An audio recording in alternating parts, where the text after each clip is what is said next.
Hi guys, welcome to my YouTube channel. My name is Ian Reed and today I will be speaking on Jamaica, its location and its physical features.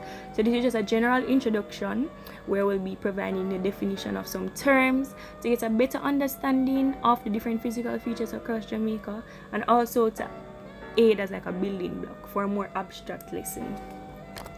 So the first definition that I'll be getting into is cardinal points.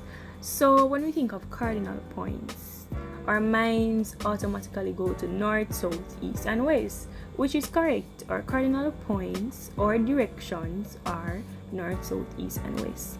And how I remember it is north at the top, south at the bottom, and then I spell we, W being to the left and E to the right, and W for west, E for east.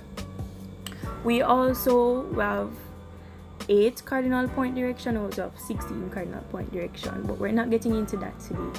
But you should also know that there's not just 4, but we have 8, 16, and I'm pretty sure we have more than that as well, but I'm not going to get into that. Alright, highlands. As the name suggests, height, elevation, it's in the word highlands.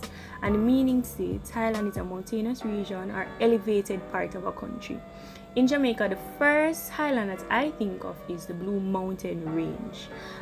It spans over Portland, St. Thomas, St. Mary, and St. Andrew.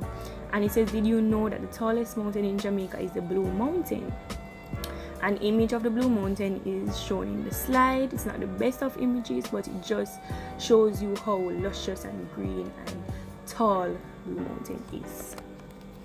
Then we have lowlands, and we hear lowlands get low, get flat, it's not of height. And as the name suggests, lowlands is a flat land that is at or not much higher than sea level. And when I think of lowlands, I think of plains, plantations, estates, large area of land. Alright, so in the slide we see a lowland found in Old Harbor Bay in Jamaica. Alright, so the next thing we're going to touch on is physical features. So physical features of the environment are landforms, bodies of water, climate, natural vegetation, and the soil of the earth. And those are big categories that minor things fall under. So we have landforms, hills, mountains, valleys, bodies of water, lakes, ponds, seas, rivers, oceans, stuff like that. A physical map is used to highlight the physical features of any area. So if we want to present the physical features of an area, we use a physical map. In the slide, we see a physical map of Jamaica, and it highlights the major rivers, the surrounding Caribbean Sea, and also mountain ranges. Landforms. What are landforms? The slide says that landforms are the classifications, I put in bracket names, we give to the shape of land around us. Like instead of squares and circles, we have mountains, we have valleys, and we have hills. So instead of looking at things and say, what's that triangle thing there? We know that based on its height, based on its shape, it's a hill. Or based on its height, or based on its shape, it's a mountain. Or based on how it looks, it's an ocean or a sea. Or what makes it up decides if it's a interlocking spur, a river, etc., etc. So that's just landforms. Alright, last but not least, we go to latitude and longitude. Latitude and longitude can be very confusing, but if we know the essence of what it is, it's a bit simpler. So latitude and longitude are a system of lines, and we say imaginary lines because we cannot actually see lines of latitude or longitude. So it's imaginary, and it's used to describe the location of any place on Earth.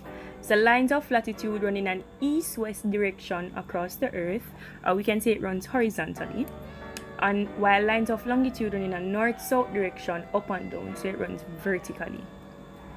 So although these are only imaginary lines, they appear on maps and globes as if they actually existed. So think about it, we cannot actually go outside and see a line of latitude or longitude, can we?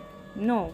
However, on maps they are shown because it's used as reference points to the location of different areas, countries, regions, anything that is needed for you to reference. Alright?